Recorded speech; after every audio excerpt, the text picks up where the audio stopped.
잠깐 영상 시작에 앞서 성공빔의 시청자분들을 위한 자기계발 소통 채널을 개설하였습니다. 유튜브뿐만 아닌 여러 팟캐스트 플랫폼에서도 들으실 수 있으니 많은 관심과 사랑 부탁드립니다.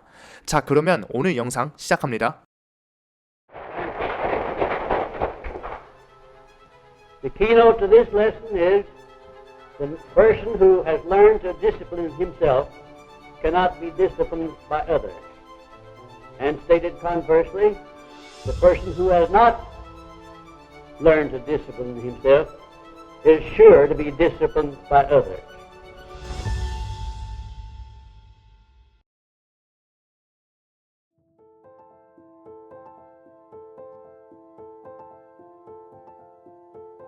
Repeat the written statement of your major purpose in life at least twice daily in the form of a prayer. Now, what do you suppose is the reason for repeating it daily? The object is to fix the idea upon the subconscious mind so indelibly that the subconscious mind goes to work immediately on what you want it to do. And repetition has a powerful way of keeping the subconscious mind going in the direction that you want it to go. Incidentally, if you don't feed the subconscious mind with a clear picture of what you want, it will wander off into undesirable fields and attract to you things you do not want. And next, engage in at least one act of going the extra mile each day. But every time you go the extra mile, you do something beneficial for yourself. And next, discipline yourself to write out a list of all the blessings you enjoy and express a prayer of gratitude for these blessings at least once daily. I should say that that's one of the most important things in connection with which you should discipline yourself. Because prayers of gratitude for the blessings that you already have are the ones that bring the quickest and the best result. In my early days, I used to go to prayer only when I was in trouble and I needed somebody to bail me out. And later on, I learned the best thing to do is to express prayers of gratitude for the blessings that I already had. And when I reached that stage of self-discipline, I want to tell you that my entire destiny began to change. I began to make new friends.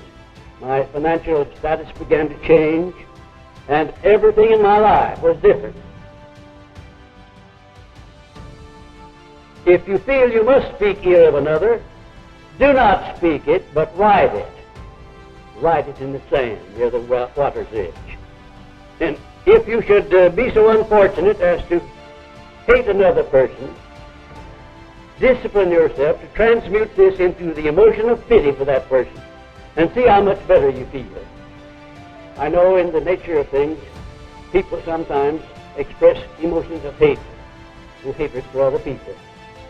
You don't have to love other people necessarily, but you certainly can express for them pity that they don't conduct themselves so that you can love them. You can do that. You'll be surprised what a change in your life it'll make when you get into that mental attitude. And next, discipline yourself to follow the habit of closing the door on all of your past failures and unpleasant experiences. The majority of people spend a large portion of their time in brooding over their past failures and mistakes and unpleasant circumstances.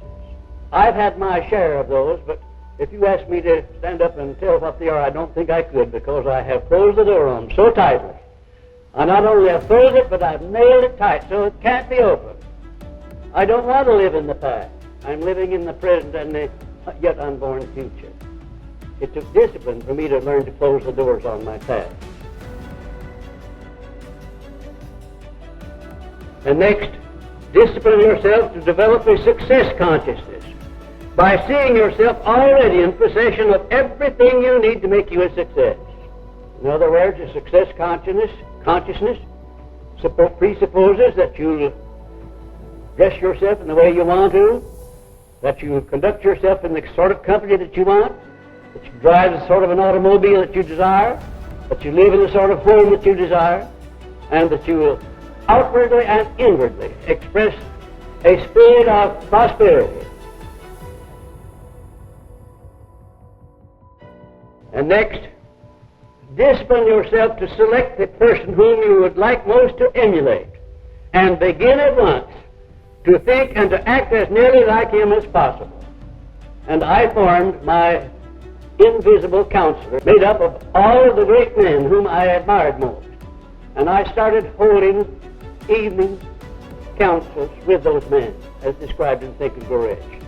And I want to tell you that these meetings, imaginary as they were, became so real after a while that these characters whom I had chosen to become mastermind allies of me became so real that I could see them walk in and seat themselves at the table. And I carried this on until finally it became so realistic that I discontinued it because I got to the point where I didn't know whether I was seeing the actual people or not. But it did a wonderful thing. It enabled me to transfer to myself the qualities of these great men whom I most admire. And last, remember, the person who becomes master of himself cannot be mastered by others. And if you are overtaken by temporary defeat or any unpleasant experience, begin at once to search for that seed of an equivalent benefit, because it certainly is there. And while the wound of defeat is still fresh, it may be difficult for you to find that seed. For example, when my mother died at the age of 9, it would have been very difficult for me to have found the seed of an equivalent benefit in that circumstance. But the years which followed proved beyond any question of a doubt that that seed was there. Because the person who came to take my mother's place, my stepmother, came into my life, changed my whole destiny, and it made it possible for me to extend myself into space throughout the civilized world. So there was that seed of an equivalent advantage in the death of my mother. When I began to look around and found that no publisher wanted to have anything to do with publishing it, I was turned down time after time after time, and I would have had a very good alibi for quitting at that time. But I had learned the advantage of self-discipline. I knew that sometime, somewhere, somehow, some publisher would have enough imagination to recognize that any man who would put in 20 years of examining the causes of success in 500 successful men would come to the rescue of that author. I want to tell you, it took a lot of self-discipline, though, in the beginning, after I'd been turned down about 20 times.